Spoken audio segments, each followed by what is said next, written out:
Hi. You know my name. So I have a copyrighted work that I've heard that a lot of people have decided to take down since I wrote it, take pictures of it, both at West Virginia's EPEC, where I was being human trafficked and human slaved, and here at the Sikh Haven, where I was sold to the streets. So, what I'm going to read here.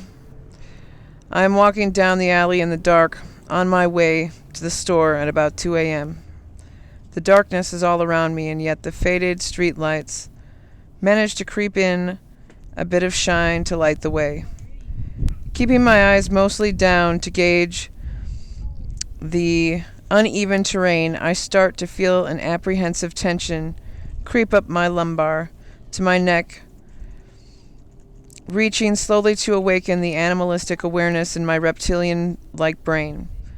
The amygdala is responsible for fight, flight, freeze, and faint hormonal release, flooding the system as part of a triggered defense response to certain stimuli. My system is a mess from the last year and 3 to 4 months, this was written some time ago, last year, of being a watched and stalked woman of someone's interest. It's too sci-fi was my original response in the fall of 2020 to the figuring out of my precariously positioned existence. An insect under a microscope, dissected slowly, meticulously, while still struggling to live, is no less loved than I supposedly am. It, according to the royal them, is love, and yet I disagree. It is an obsession that has careened wildly out of control. I am like an entomologist's favorite experiment gone awry. I do not behave accordingly. I do not react as previously expected. I am not who I was last year in the least, and am certainly not who I was at 17 when one of them saw me, 19 when another did, host home program, rape program, 21 when at least 2 conspired against me, Panera Bread. 22, when I was so naive I fell for illegal court conspiring and signed my life away, though I did put an Alford plea in. 23, when I went missing internally and then physically. Nor 24, when a young man and Sherman were murdered via Anoka Metro Regional Treatment Center. Nor am I 25, when I was set up after losing part of my love to the suicide but murder of Stormy Dawn Freeman. Nor 27, when I was finally released from captivity of Shakopee, an unnecessarily cruel women's prison program, no-touch facility. Nor 33, with rape drugs in Dinkytown. Nor 41, when it felt like this all started. But it started before I was born, people say. I was Eggy, 1979, New York City, New York. I have changed so much, having my whole life shredded, rehashed, put under every type of judgment, when you all are not God. Judge not lest you be judged. So let's shift the microscope to every little aspect of all of your lives. Every moment, decision, choice, action, deed, inaction, side-sitting crime, every drink, drug, psych eval, which you should all have more than your heads examined for treating anyone the way you have mistreated me. Kidnapped, tested, chemically or vaccine treated, or whatever human test baby. 1979, 1980, 1981, and some of 1982 when I got handed off to child pornography. Being the object, not a person, being, or human, of someone's obsession is a cold, calculated way to slowly die. They want you to be you, so they think, but in reality, they want you to be who they want you to be, which in the end is not you at all. There might be hues left of the aspects that they seem to treasure, left, but in the end, you disappoint in no matter how you try to please them. For they believe they wanted you, who they think you were, or are, and yet, does anyone really know who we are deep inside? I sometimes do not even know parts of myself, So how anyone else could believe that they know me, who I am, what's best for me, or in actuality, what is best for them, is beyond my understanding or comprehension. We are changing creatures. With every experience, we are changed. It is much like my ripples in the pond analogy, where you throw the large stone upon the silken flat blackness of a pool of water, and the water ripples go out and out. Beneath the surface, the stone moves. Weeds maybe frightens fish or aquatic life, and sinks to the bottom, where unearthing sand and sediment that spreads out as well. Nothing ever truly stays the same. Even the stone gets worn away from the constant running of water, wearing me down, trying to mold and shape who I am on any given day in any given moment, all by remote control in a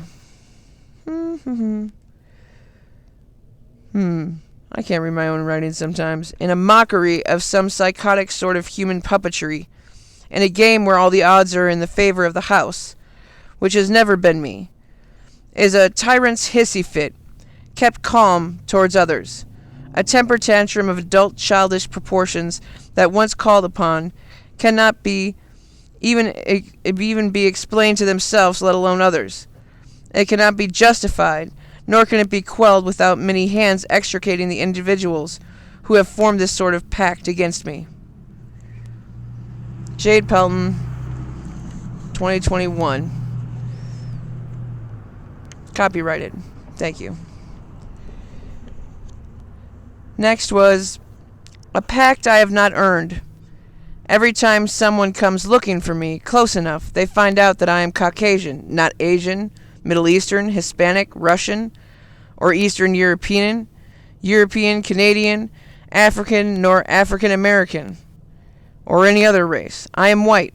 Caucasian persuasion with a little flavor to savor my own rhyme made about the Native American heritage and the flavor of Caucasian I am. I am not a pedophile Latin America. I am an American. I am little A America, who tans well. I am 42 years old. I am female, all male and everything in between, which engenders not my biology or physiological nature, as that is all female, but my attitude and guy's guy mentality. Don't judge me by my wrapper.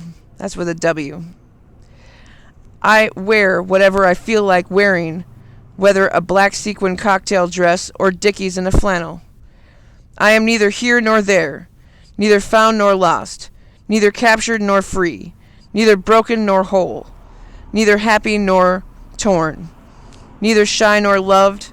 I am who I am, and although I have developed a serial killer's mind, I have yet to be able to fulfill any of those fantasies.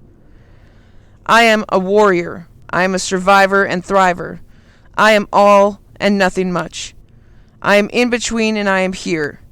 I am neither who you thought I was nor who you think I am. I am alone and lonely. I am crowded and surrounded. I am awake and yet trying to find unconsciousness as a permanent residence as opposed to this constant chatter from intrusive peoples. I am clairvoyant and used. I am slaved. I am empathic and feel for too much of others and yet not much for myself anymore. I am honest and distrusted. I am loyal and betrayed. I am criminalized and marginalized. I am talented and yet my gifts go unwanted and wasted except for my slavedness, or stolen to be profited off of. I am a singer. I am a spoken word artist. I am a poet and prose writer. I am the embodiment of erotica when I write it, though my body doesn't suit most. I am not a fixer-upper, and I am certainly not for sale. Hi, sweetie. Hi. Look. Hi. Thank you. Yeah. Stalking, whether cyber, which is a Chicken Little way, or in real life, is a poor person's fantasy obsession with a person who blank. Why they go after them but don't go after them is a bit cowardly lying, without the ending in The Wizard of Oz. If you can't say it, do it, or be it in real life with someone, you are obviously not working for a living. You are existing upon others' suffrage, and I do mean their suffering. The stalker is in essence the most scared, the most insecure. The feeling of being least is paramount, though it is not often a reality. Though most unassuming are the worst of them. I would rather have a beater for a partner, if I had one, for at least they have the courage to do things in person to my person, and have risk of being caught, or getting their asses handed back to them.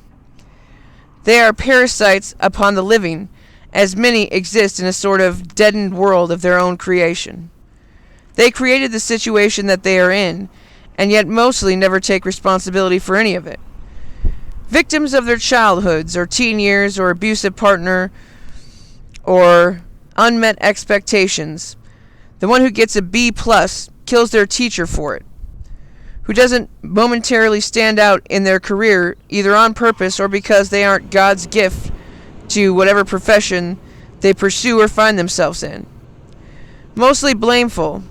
If I didn't get this in on time, because of so-and-so's incompetence, etc. Many are, what is that? Ride? Something bored and have nothing better to do than feed their ill-fated, ill-timed, and ugly is as ugly does predilections. Feed. There we go. Saws are a special subheading under stalking. They live to push until people break and either kill or kill themselves. By proxy, by subliminal conditioning, by stalking, by pursuit, by drugging, by rape, by bringing up traumatic experiences that happened prior. At least the Saw movie put people in situations where they had to choose basically how they die.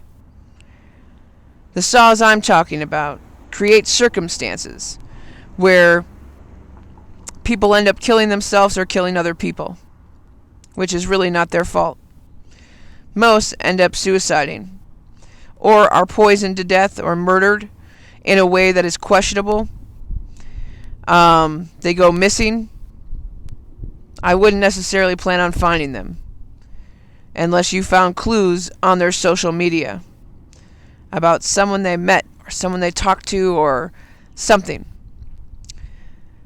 I find missing people. I solve murder cases. I out terrorism and terrorist plots. I am the sessionist. I can help you find what it is you're looking for, no matter what it is, and if I can't, I will direct you to who. I work with what you have to work with, which means even if you're poor like myself, that's not a problem. I'm in Moab, Utah, and I do tarot readings as well. So they can be fun or they can be serious. Come and find me. I'm usually between the library and the Bark Park or McDonald's. So come and find me. I'm all like, it's not my fault that human slavery exists. I dance and sing and try to get people's attention and tell people about it and tell people about my blog, Phoenix Truth, with a Y. .blogspot.com. I also have one with an I. There's something for everyone, and pretty much everyone, if you can understand English, could listen to the child story that I read about nature. Earth, air, and water are pretty important. We can't live without them. So, I don't know. Come say hi, because I know there's over 500 people around here who know who I am. And not one person who is responsible for my predicament has come forward to me and said it. Nor have they turned themselves in and been honest about things. Not completely. Because I'm still out here. So, I hope you find whatever it is you're looking for, no matter who you are. I just don't think you're looking for me. Because I'm pretty out here.